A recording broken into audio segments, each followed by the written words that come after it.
Bloomberg Audio Studios. Podcasts, radio, news. Good morning, I'm Nathan Hager. And I'm Karen Moscow. Here are the stories we're following today. Karen, we begin in Washington, D.C., where President Donald Trump has weighed in on trade negotiations with China in an early morning social media post. The president went on Truth Social just after 2:15 this morning, Washington time, to write, quote, "I like President Xi of China, always have, always will, but he is very tough and extremely hard to make a deal with." The post is raising questions about whether the two leaders will have a call in the near future, as the White House has promised. We get more from Bloomberg News executive editor for Asia Markets, Paul Dobson. We've heard all through this week commentary from the U.S. side talking about, don't worry, it'll all be all right. Trump and Xi will get together and they'll have this meeting, but China has been completely silent on the matter. Now, you can read something into that both ways, right? Either they're silent because they're just leaving the U.S. hanging, or maybe there's something coming and, they don't want to get ahead of it. Bloomberg's Paul Dobson reports all this comes as both sides have accused each other of violating terms of their trade agreement in Geneva. The U.S. has imposed new limits on chips and jet engine parts. It has also discussed revoking Chinese student visas, while the U.S. has accused China of slowing exports of rare earth minerals. Meanwhile, Nathan, President Trump has followed through on a promise to raise steel and aluminum tariffs to 50%. He announced it to steelworkers in Pittsburgh last Friday. At 25%, they can sort of get over that fence. At 50%, they can no longer get over the fence. President Trump's new metal tariffs took effect at a minute after midnight this morning. The new rate does not apply to British steel or aluminum. The UK is getting a 5-week reprieve to negotiate the details of its framework trade agreement with the U.S. Meanwhile, Karen, there are harsh words this morning about President Trump's tax cut bill from Elon Musk. And we get the very latest on that now from Bloomberg's John Tucker. John. And Nate, in a post on X, Musk says Donald Trump's proposed tax bill more than defeats all the cost savings achieved by the Doge team at great personal cost and risk. Earlier, Musk said this massive, outrageous, pork-filled congressional spending bill is a disgusting abomination, and shame on those who voted for it. House Speaker Mike Johnson felt compelled to respond yesterday. With all due respect, my friend Elon is terribly wrong about the one big beautiful bill. Well, the remarks could stiffen resistance and delay enactment of the tax cuts and debt ceiling increase. One Republican fiscal hawk, Senator Mike Lee of Utah, appeared to endorse Musk's criticism. This all highlights the risk that Musk's public stance will complicate passage. Lee said, in his words, the Senate must make this bill better. In New York, I'm John Tucker, Bloomberg Radio. All right, John, thank you. Meanwhile, Senate Majority Leader John Thune believes the deal that led to the House to increase the maximum deduction for state and local taxes to $40,000 will have to be changed in his chamber. Republican lawmakers from states like New York and California demanded that the SALT cap be raised well above the $10,000 limit established in Trump's 2017 tax overhaul. House Speaker Mike Johnson eventually agreed to the new $40,000 cap. Well, later this month, Karen, President Trump will attend the NATO summit at The Hague as he seeks to rally member nations to step up defense spending. We get more from Bloomberg's Amy Morris in Washington. White House Press Secretary Karoline Leavitt. I can confirm he will be going to the NATO summit, yes. President Trump has said he wants members of the alliance to spend 5% of GDP on the military. That's a substantial increase for many nations. The alliance will discuss a target that would see nations commit to spending 3.5% of GDP on core defense and another 1.5% in defense-related outlays on areas including infrastructure, cyber defense, and civilian preparedness. The summit on June 24th and 25th will come shortly after the group of 7 leaders are expected to meet in Canada. The status of the war in Ukraine is likely to be high on the agenda at both meetings. In Washington, Amy Morris, Bloomberg Radio. All right, Amy, thank you. We turn to the markets now, and stocks around the world have hit a record high. The MSCI All-Country World Index hit an all-time peak for the first time since February as signs of a resilient U.S. economy overshadowed uncertainty around trade negotiations. The S&P 500 is more than 2% below peak set earlier this year. As for individual stocks this morning, Karen, shares of CrowdStrike are down 6.5%. The cybersecurity firm projected sales for the current quarter below estimates. Jessica Inskip is director of investor research at stockbrokers.com. She says broad adoption of artificial intelligence will be key for CrowdStrike's growth. From an enterprise level, to bring AI, you need to go to the cloud, which means you need to have data stored there. To have that cloud infrastructure, it requires a lot of security. And so it's really on the enterprise level, but if there is no regulation requirements, it may take a backseat, and that could be a concern.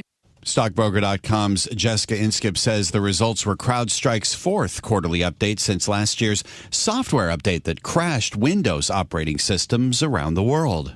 Nathan, after more than 7 years, Wells Fargo has been released from an asset cap put in place by the Fed. The unprecedented sanction was imposed in 2018 under then-Fed Chair Janet Yellen after a wave of misconduct scandals.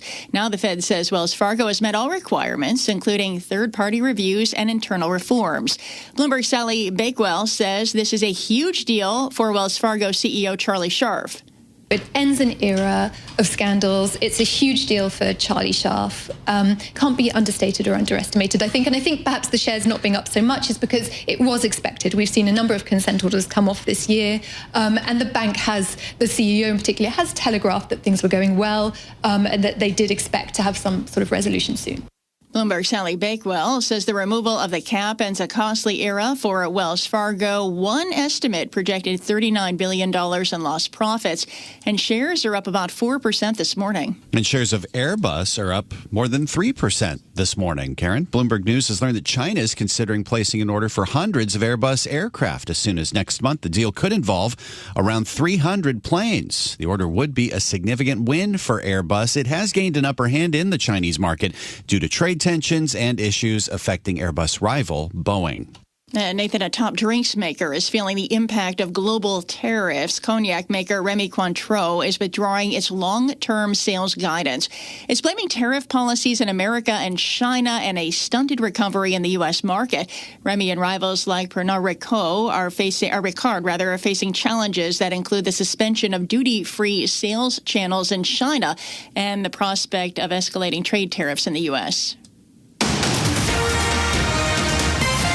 Time now for a look at some of the other stories making news in New York and around the world. And for that, we're joined by Bloomberg's Michael Barr. Michael, good morning. Good morning, Karen. The Department of Homeland Security says the wife and 5 children of the suspect in Sunday's Boulder, Colorado flamethrower attack are in ICE custody. DHS Secretary Kristi Noem said the family of Mohammed Solomon is being investigated. Mohammed's despicable actions will be prosecuted to the fullest extent of the law. But we're also investigating to what extent his family knew about this horrific attack, if they had any knowledge of it, or if they provided support to it. Secretary Noem says Solomon is an Egyptian national who is in the country illegally after overstaying his tourist visa. At least 12 people were injured in the attack, including an 88-year-old woman who survived the Holocaust. South Korea's new president, Lee Jae-myung, says he'll pursue dialogue with North Korea while bolstering a trilateral partnership with the U.S. and Japan. Lee won a snap election Tuesday for a 5-year term. The Justice Department says 2 Chinese nationals smuggled a potential agro-terrorism weapon into the U.S. It's a fungus that's known to kill crops and be harmful to humans. The 2 suspects were allegedly receiving Chinese government funding for their research. Former counterterrorism official John Cohen told ABC, in the wrong hands, the fungus could have disastrous effects on the country. A fungus such as this could be used to damage our agricultural industry, infect our food supply, impact our economy, and harm large numbers of people. The mayor of Newark, New Jersey is suing his state's top federal prosecutor following his arrest during a protest at an ICE detention center last month. The lawsuit from Ras Baraka accuses acting U.S. Attorney Alina Habba and a Homeland Security official of false arrest and malicious prosecution.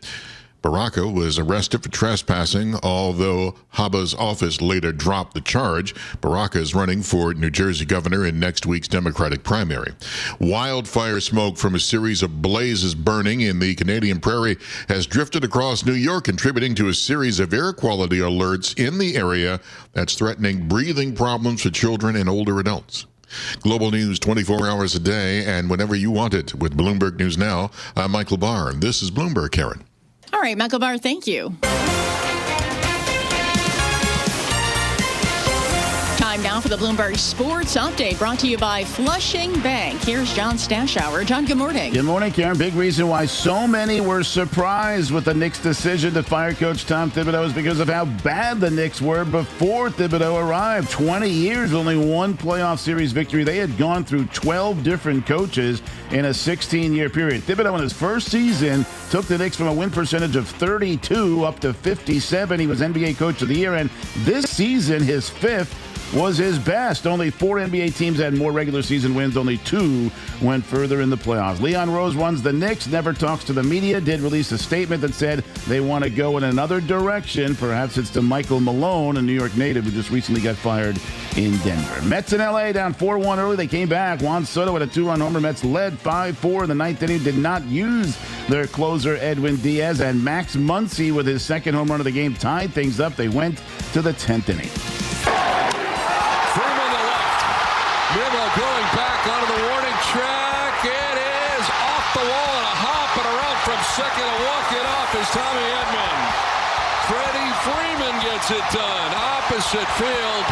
Double to walk it off tonight in L.A. TNT the call. Dodgers won 6-5. Yankees at the stadium got back-to-back home runs. 7th inning from Jazz Chisholm and Anthony Volpe. Chisholm in his first game back from injury. Strong pitching from Carlos Rodon. They beat Cleveland 3-2. Nationals lost to the Cubs 8-3. Red Sox lost to the Angels 4-3. The Sox have dropped 8 of their last 10. They'll drop the puck tonight in Edmonton. Game 1 of the Stanley Cup Final, a rematch of last year when Florida blew a 3-0 series lead but won Game 7 over the Oilers. An All-American women's quarterfinal match about to start at the French Open. It's Coco Gauff against Madison Keys, who is 11-0 in Grand Slam matches this year. She just won the Australian Open. The men today have Novak Djokovic against Alex Zverev. John Stashower, Bloomberg Sports. Karen and Nathan. Coast to coast on Bloomberg Radio, nationwide on Sirius XM, and around the world on Bloomberg.com and the Bloomberg Business app. This is Bloomberg Daybreak. Good morning. I'm Nathan Hager. One early morning social media post is raising a whole host of questions about U.S.-China relations. President Donald Trump wrote on Truth Social overnight that China's Xi Jinping is, quote, very tough and extremely hard to make a deal with, end quote. Raising a point former acting White House Chief of Staff Mick Mulvaney made to us this week. Trump doesn't want to go through the back channels. He doesn't want to go through the ordinary course of business. That's never been his style as a leader, be it in business or in his first term in office. He wants to talk to the principal. He wants to talk to President Xi himself. No, that was acting White House Chief of Staff Mick Mulvaney speaking with Bloomberg from Singapore this week. Joining us this morning is Bloomberg News Global Trade Editor Brendan Murray. And Brendan, we've talked before about whether Presidents Trump and Xi could have a chat anytime soon. Where does this overnight post leave that prospect? Good morning. Well, it seems like the Chinese are really digging in their heels and not giving President Trump that call that he's been consistently asking for, and White House officials have been saying could be coming within days. So it looks like it's at least weeks in the future if it's going to happen at all. In the meantime, we've got a story Bloomberg's reporting today that China's looking at buying a bunch of Airbus airplanes. So that's not going to be good for Boeing. So it seems that China is sort of playing the Europeans off on the U.S. and that can only make Trump even more frustrated, given that but he's trying to make this trade relationship and these talks come together, and that doesn't look like it's going to happen as they predicted. So where does that leave the Geneva agreement that seems now like it was months ago? It was only weeks ago, wasn't it? Yeah, it was 3.5 weeks ago, and it was. It seemed both sides are pointing fingers at each other, saying, you didn't live up to your end of the bargain. The U.S. is withholding high-tech chips that China wants, access to, and China's withholding these rare earth magnets that are important for car production and other kinds of high-tech manufacturing. So you got both sides basically withholding things that are important in global supply chains from each other, and seeing who's gonna crack first. And it would appear that President Trump had a lot of leverage to begin with, but that China has a fair amount of its own leverage. We've had the new U.S. ambassador to China, David Perdue, meeting with the Chinese foreign minister in Beijing. And from what we understand, China used that encounter to tell the U.S. to get the relations back on track. How does that happen, Brandon? Yeah, exactly. It just fits with the pattern of Beijing saying we're not going to have any meaningful discussion with you until you stop, treating us the way you're treating us. The U.S. has had this crackdown on Chinese student visas last week. There was a lot of things that happened geopolitically that the U.S. doesn't like.